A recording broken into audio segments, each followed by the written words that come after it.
One. Good morning, everyone. Good morning. How's everybody today? Great. We'll start out with Happy Father's Day. Yeah. Your natural father, your father figure, and all the fathers that might be in the spirit world. Happy Father's Day. I want to thank Reverend Louis Gates, our pastor, for making this possible, but especially Judy Cooper, Reverend Cooper, who had this date originally, and I asked for Father's Day, and she was gracious enough to let me have it. And the reason for that is it was 31 years ago, probably older than some of you here. 31 years ago, I came to Cassadaga. My very first Sunday was Father's Day, 1991, last century. Now, I have to say I was here the Wednesday before, and I received a message very profound for me. I counted from the Sunday. When I found out that Wednesday that there was a church service and all these other things going on in spirituals camp, I decided that this is something I needed to try. I was in a relationship at a time, eventually married her, with 5 children. So even then I was kind of like a father. And I remember that Sunday sitting right down here, pretty much where you guys are. And it just felt like home. But it really felt like home when we read the Declaration of Principles, which you're going to do during the church service later. I said, wow, no one ever told me about these types of things. Back in the day, it was easier to get a membership, and I started the student program right away. Jump in head first.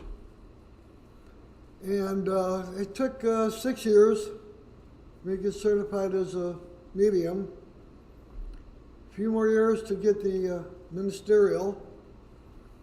Then I finished up being a spiritual healer certification, and I've been teaching here for about 25 years. Now, I requested this day because it is Father's Day, my 31st year. But as many of you know, it'll probably be my swan song as I'm making plans to leave camp, sold the house, and if all goes well, I'm moving to Mexico. So I don't know that I'll be around much longer. Yeah.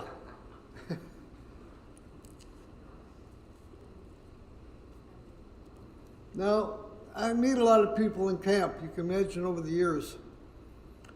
And somebody said, oh, this is my first time here. I said, you better be careful, my first time, Father's Day, and I never left. I've been here ever since. Moved in. I was up the road in DeLand for the first couple of years, and moved into one of the apartments up here in end of '96. Met my wife Jeanette, and we bought Lewis's house up the street here in '97. Been here ever since. Now I got to ask yourself, why does someone like me be here for 31 years? That's a good chunk of my adult life. Because Cassadaga spiritualism offered me something that no one else had at that time, and I don't think nobody else could.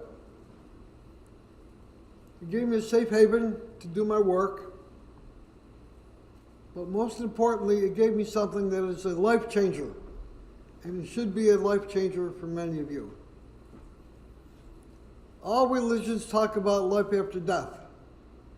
They don't tell you a darn thing about it, though, unless you're talking heaven or hell, and they'll take it just so far.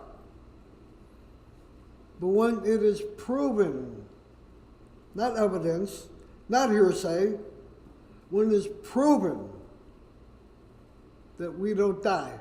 I know it's a cliche, we don't die. But the fact of the matter is, the body is inhabited and animated by the spirit and guided by the soul. And when the spirit and the soul leave the body at the time of death, your body ain't nothing. It starts to smell after a while, decays. because it's the spirit, which is the personality and the memory banks of you. That doesn't die. And that is what comes through for a trained medium who can reach that same frequency like you're dialing the radio and tune into the spirit world, and they bring through evidence, proof of what I'm talking about. Now, I'm sure all the mediums, past and present, would be able to tell a million stories about what I'm talking about. Not just me. But I can only talk about my experiences, and if I did, we'd be here all day, all week. I'll just give you one of how it can change a person's life and how powerful it can be. A woman came to me for a reading once, and in the reading, I'm talking, and suddenly over here, now this is your loved ones, this is my spirit guides. She came in here, she goes, tell her sister is here. Oh, I have someone here saying that she's your sister. Quote, tell her sister is here. Your sister is here. Woman goes, I don't have a sister in spirit. Tell her sister is here. I said, she's insistent. Your sister's here. I told you I do not have a sister in spirit. Okay, I could be wrong. Wouldn't be the first time. Could be like a sister, could be her name sister, could be a nun. Maybe I'm wrong. Tell her sister is here.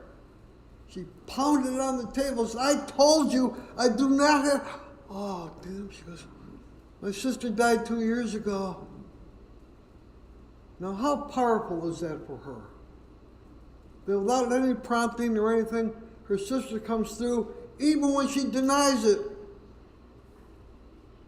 And there's many, many, many stories. This is where it starts.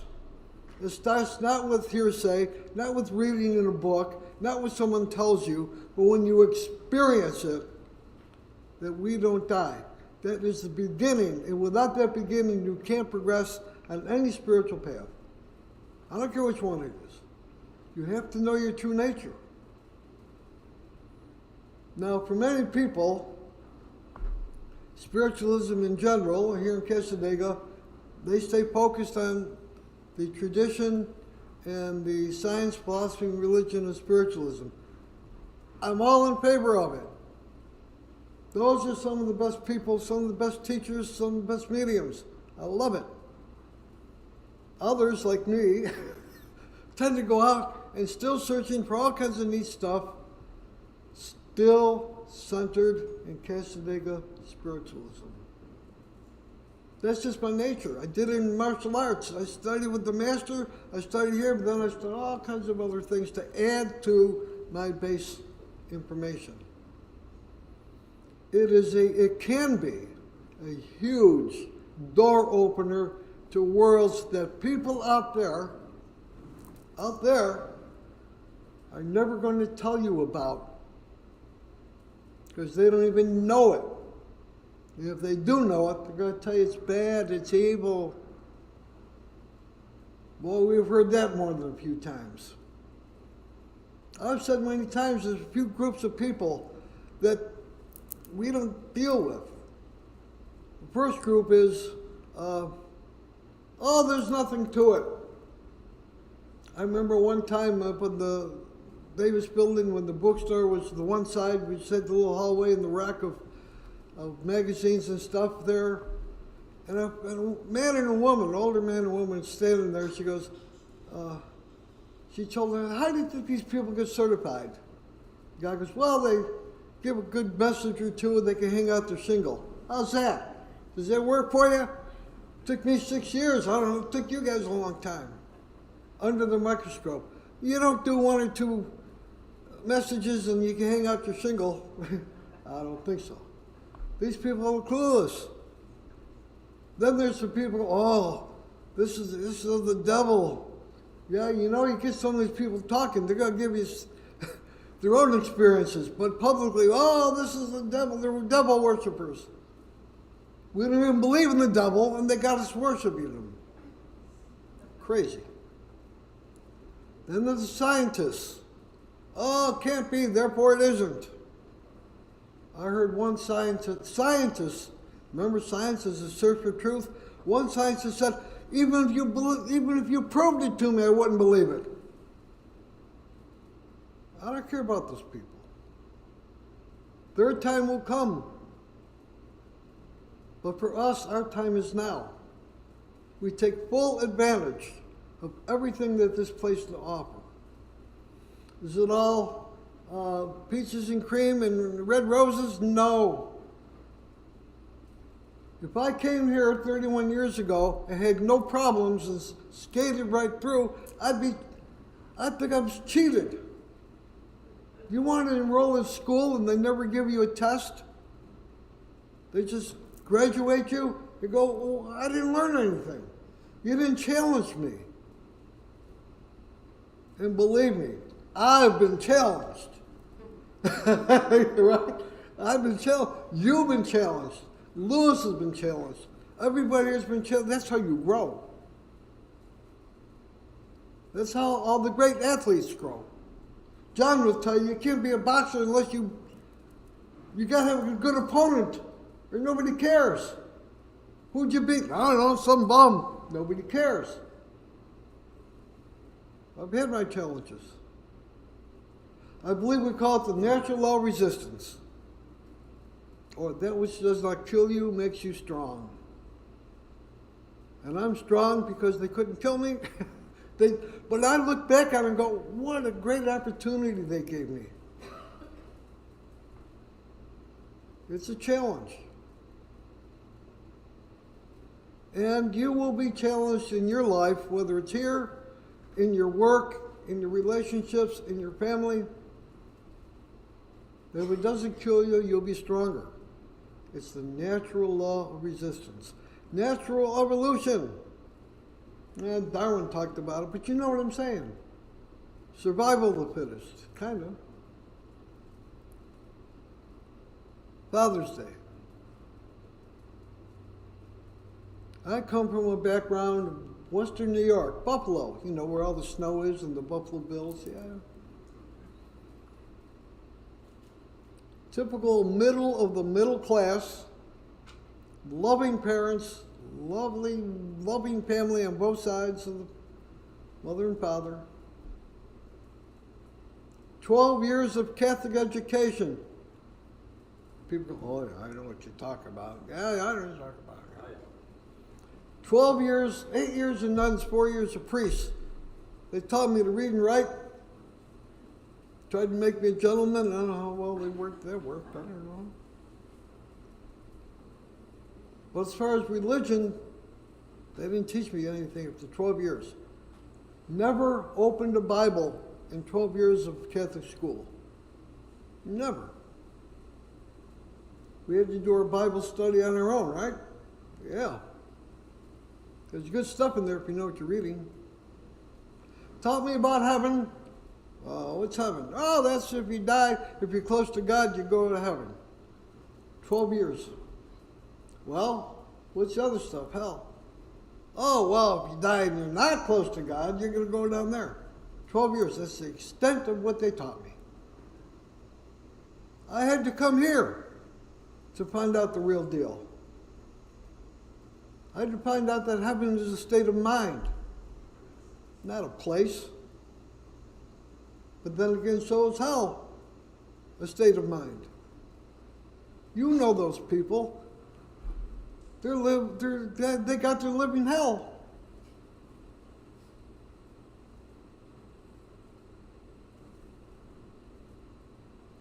This are the things you learn here.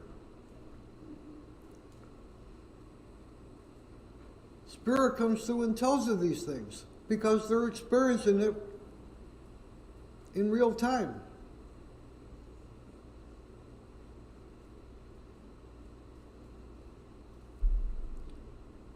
This is known as the law of correspondence.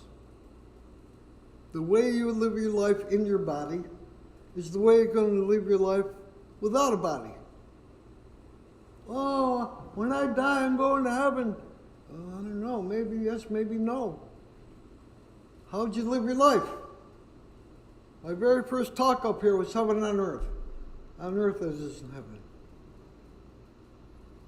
You'll be the same as if you had a body, but you don't have a body. Remember, the spirit is the memory banks and the personality of you. It's the life breath of you. When the breath goes, you know it's dead. But the breath doesn't die, the spirit doesn't die, your memory banks don't die. I've tried to describe the astral plane, which is what we're talking about with no body. It's like this but different, kind of like your dreams. Kind of like this but different. So, if you are a fool, we know those people, if you are a fool and you die, your spirit will go to the place where the other fools are in the astral plane. Like attracts like. They has to correspond. If you're a fool now, you'll be a fool then. Always with the opportunity to grow beyond being a fool. Or whatever. Doorway to reformation is never closed against any human soul, here or after. It's right in your Declaration of Principles you're going to read during the church service. Now, those Declaration of Principles knocked me over the head my first Sunday sitting there. I said, wow, this is good stuff. But the one that affected me most was number 7. Make our own happiness or unhappiness. We make our own happiness or unhappiness as we obey or disobey nature's physical and spiritual laws. Even the physical laws. You make your own happiness or go up on the roof and jump off and break your leg. Isn't that perfect? If you're unhappy, that's because you did something dumb. But it's perfect. What else would you expect? Jump off the roof, break a leg? Oh, I'm surprised. No, I'm not. It's the same thing with the spiritual laws. You break the spiritual laws, you're going to pay a price. But it's perfect. It is the perfect result of everything that came before. Perfect. But who's going to tell you that? In 1893, Swami Vivekananda came from India to the United States. He was a big fellow, big flowing robes, big turban. People in Chicago where he was, they thought he was like from Mars. They'd never seen anybody like that. Big, imposing guy. He was invited to talk to the Council of World Religions in Chicago. People, who is this guy? Look at this. He's from Mars or something. And during his talk, he said a lot of things that he pretty much had the audience in the palm of his hand. He was front page of the newspapers for a while. But he said one thing that people went, what? He said, you know the world is perfect? Who's this guy? Doesn't he know what's going on? What do you mean the world's perfect? He said, the world is perfect. It is the perfect result of everything that came before. If the world is perfect, your life is perfect based on everything that you've done before. So you want to change it, do something different. Change your mind, change your life. Or when you change the way you look at things, the things you look at change. And that's what happened to me 31 years ago, sitting there, Father's Day. Everything began to change. It took a long time for it to seep in. There's no 90-day wonders here. That's just the way it is. Study of natural law. I remember years when I first was a student and Nick was my CE. He picked me up at the van. Like, gotta run some errands. He goes, the next thing you gotta do is you gotta do natural law. Oh no, Nick, I know natural law. I didn't know what he's talking about. I was talking like the law of the jungle. I studied animal behavior. I know about. No, that's not natural. No, that's not natural law. I asked you the other day, give me a definition of natural law. You did pretty good. Natural law is the way things really are. Natural law is God in action. Perfect.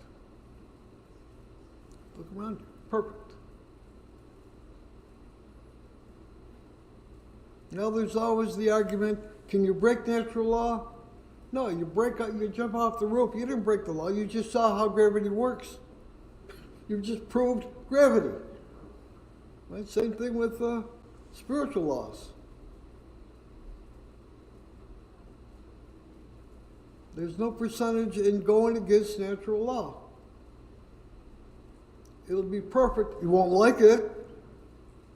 It'll be perfect.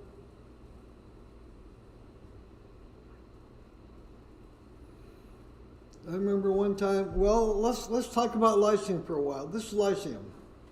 It's a class.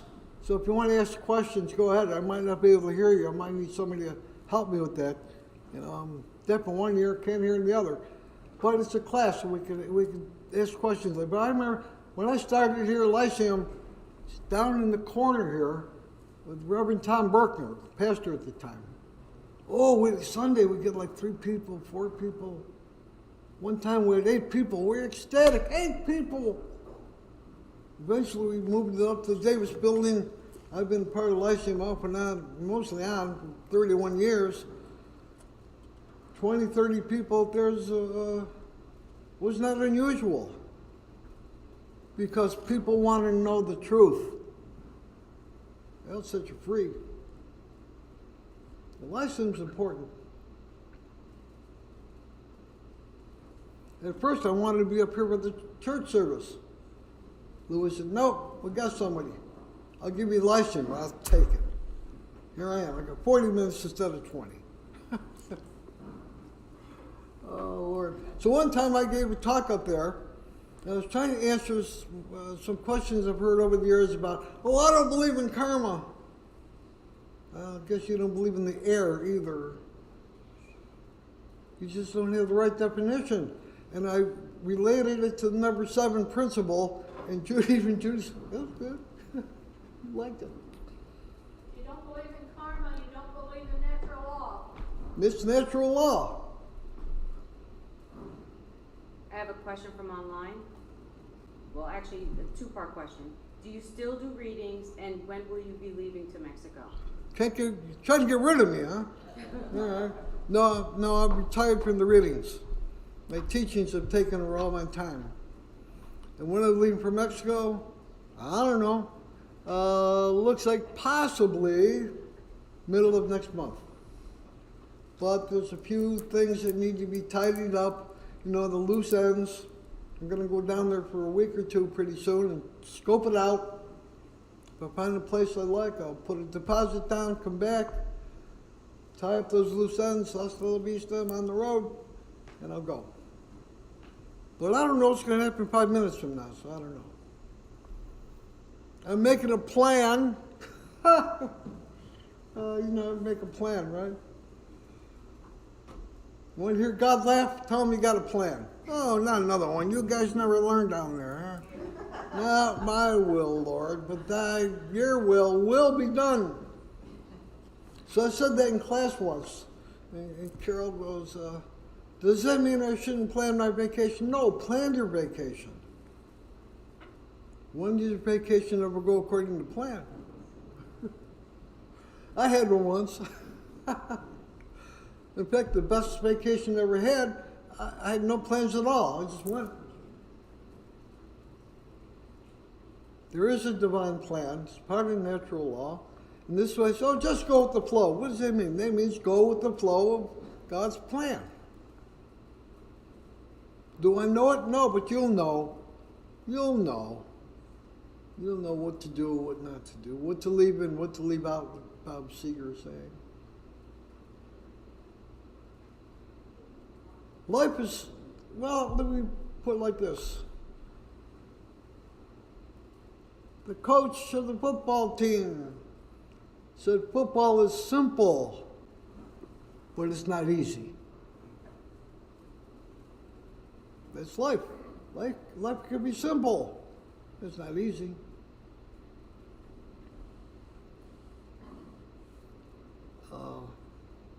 Henry David Thoreau, the American philosopher and spiritual teacher, disciple of Walt Whitman, he's not going to live a simple life. And he get rid of everything, went up to Walden Pond, built his little cabin with a fishing pole, and by the way, a copy of the Bhagavad Gita in his pocket that he read every morning. And he said, well, what's the secret to it? He goes, 3 things. Simplify, simplify, and simplify. Make it simple.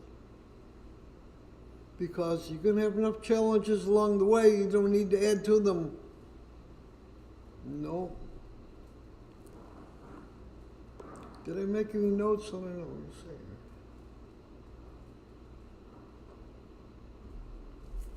Nope. Any more questions online? No, sir. Okay. Anything here?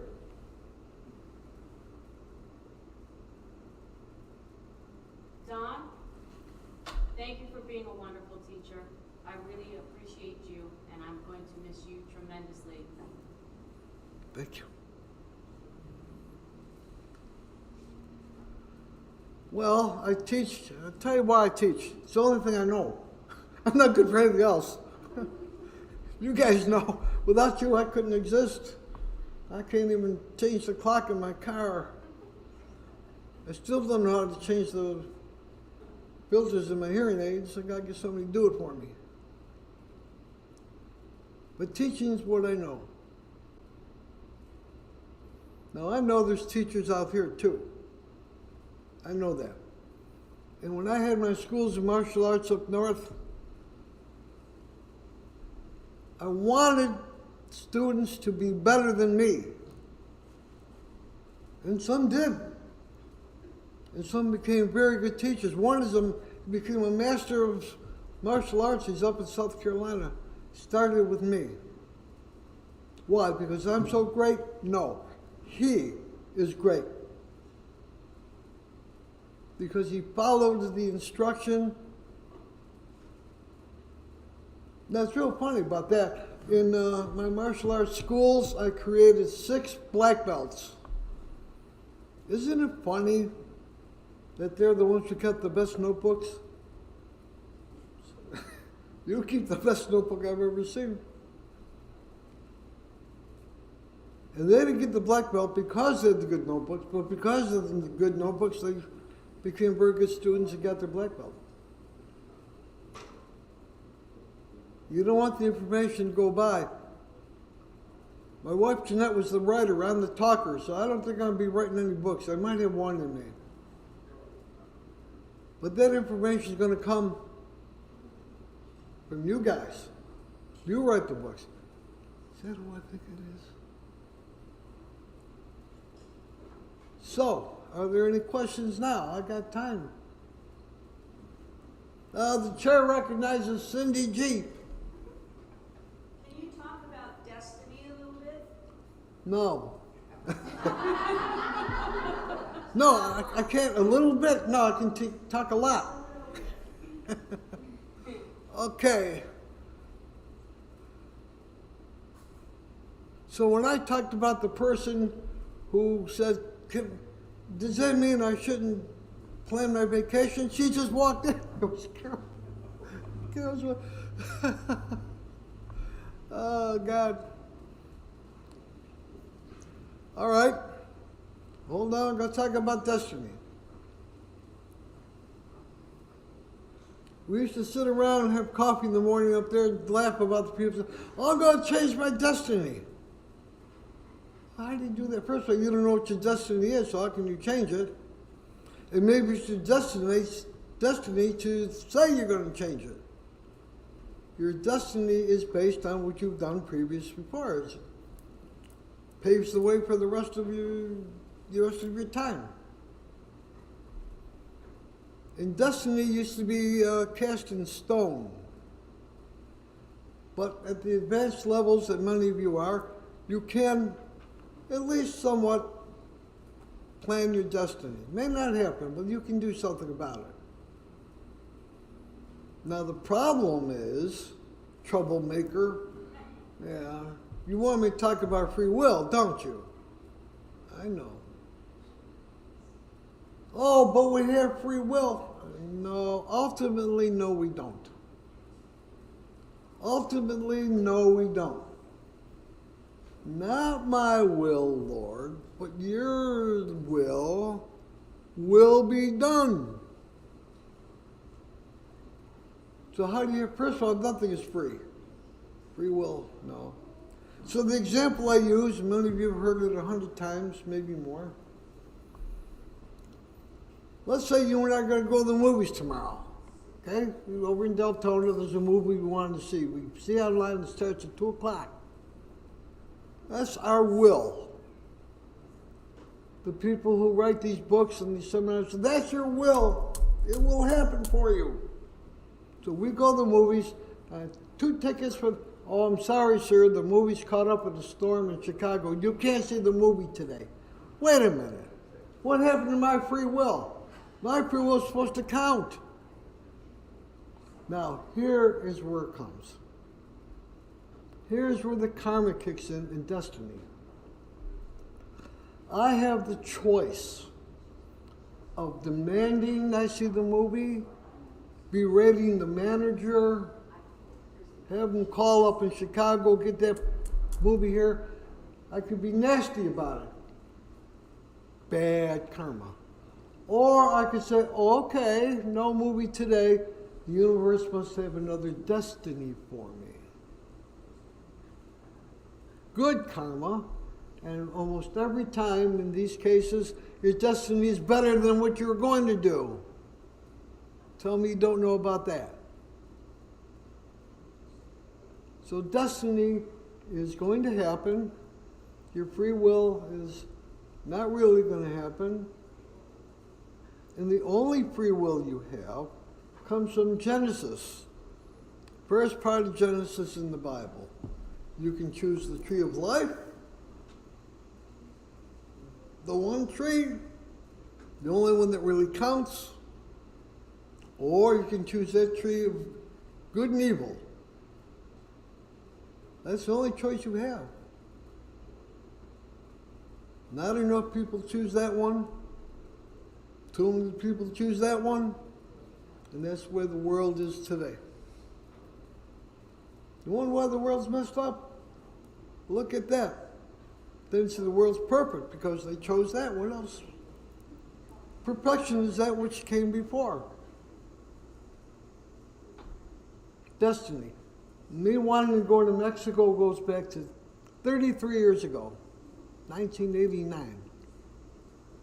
It was my destiny, but now everything's aligning that 33 years later, my destiny may very well be playing itself out. We'll see. I might go down there and find out, no, it's not what I thought. It's not like it was 33 years ago. And my destiny goes, no, it's supposed to be over here. We're over there. Other questions? Nice and loud now. Hey, Don, would you repeat for me? Because, we both have hearing problems. First off, I think it's appropriate that you're here at the Lyceum, because when I first started coming to Casadega a few years ago, that was your gig. And to me, you were one of my first teachers, and I would like to thank you for all the variety and the learning I've gotten from you over these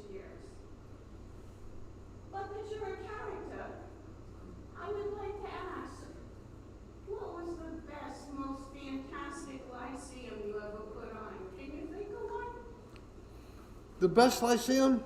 Yes. Well, some of you know that I'm involved with the ashram in Winter Springs, and all these buried under here. My guru, there he is, my guru in India, he sent his son here, Sri Babuji. Sri Babuji came from India. Every other year he'd do a world tour. And Maharaji told him, now if you go on your world tour, be sure that you go to Casadega in Florida. And Babuji said, what? Why are you going to send me someplace they don't know me? I don't know them. I'm uncomfortable. I want to do that. And Maharaji said, go to Casadega or don't come back. So he started coming to Casadega, and he pretty much adopted us, and I had him for Lyceum with 125 people. 125 people in that room to hear the Guru's son. I was happy. I was happy. All right? Well, Lyceum is, well, you start the day with it, even before you get here. You start your day with 40, 45 minutes of somebody talking about something. It's school. This is school and inspiration. This is school. Do this. Oh, look, they're all taking notes. Look at how nice. Look up the word Lyceum. Just Google Lyceum. Lyceum. Google Lyceum. This is a long, long history with that word and that concept. I'll tell you how old it is. The ancient Greek philosopher Aristotle wanted to start a school. And he didn't want to call it the academy because Plato called his academy. So he told his assistant, he said, Angela, give me a different name. Just don't do it. And the assistant went and he said, we call it Lyceum. It's a teaching forum. And until the Romans destroyed it years later, it was an actual place to go and learn. Then the term fell out of favor until about the 1800s. And we discovered the concept of the word Lyceum. And there was a Lyceum for artists, a Lyceum for carpenters, Lyceum for this and that. And Andrew Jackson Davis, his building is up there. He started something called the Progressive Children's Lyceum. Now, when I started here 31 years ago, we had 3 of them.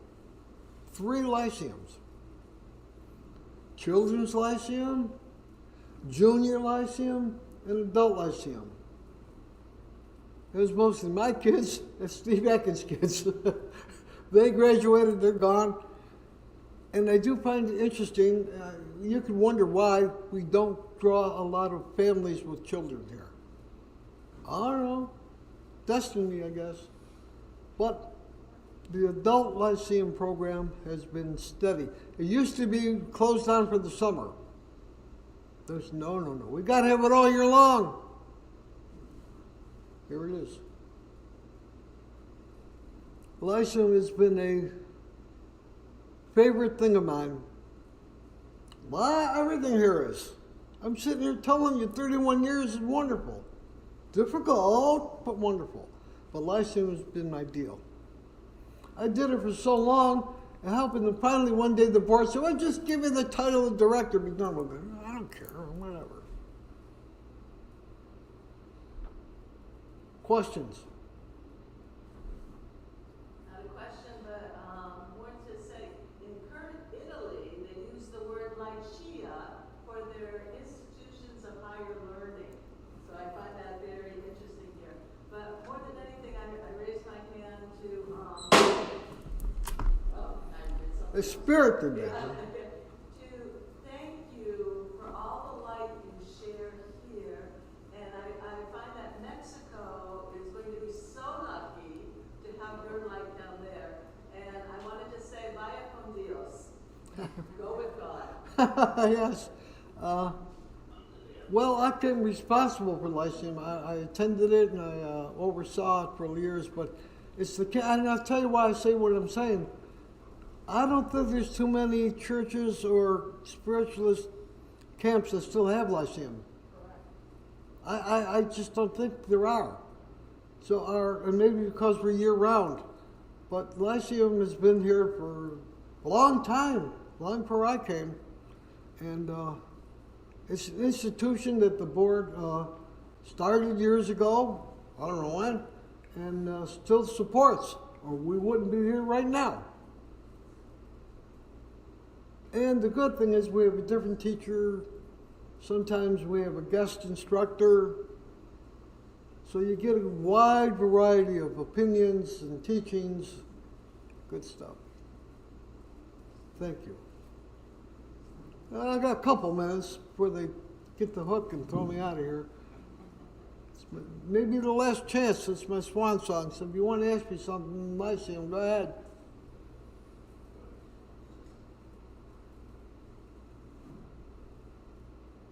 Nothing. How about a comment? A comment. Okay, I'll go with a comment. I wanna thank you. Thank you for your wisdom, your knowledge, your sharing, and your teaching, Don.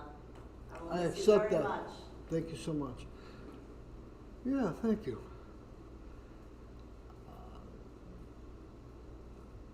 There's been a lot of talk about the book called The Four Agreements. It's been around for a while. It's a little book. And the Four Agreements, to make sure I don't miss any of them. First one is be impeccable with your word. Not always easy.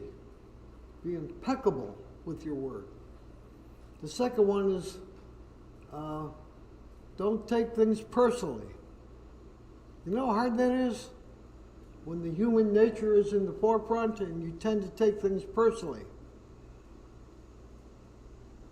As someone said yesterday in the class, the soul doesn't care about that stuff. The third one is Don't make assumptions. don't make assumptions. Oh my God. Making assumptions is the beginning of big trouble. Because 99% of the time what you assume is wrong. Then the rumors and the gossip and all kinds of nonsense. And the fourth one is do your best. And I would add to that what I say in class, and Angela got me a headband that says at all times. Do your best at all times. I don't know how else to end it. But I want to thank everyone for being here. I don't want to start crying. I thank the pastors back there and the board for keeping Lyceum alive. That's all I'll say. Thank you.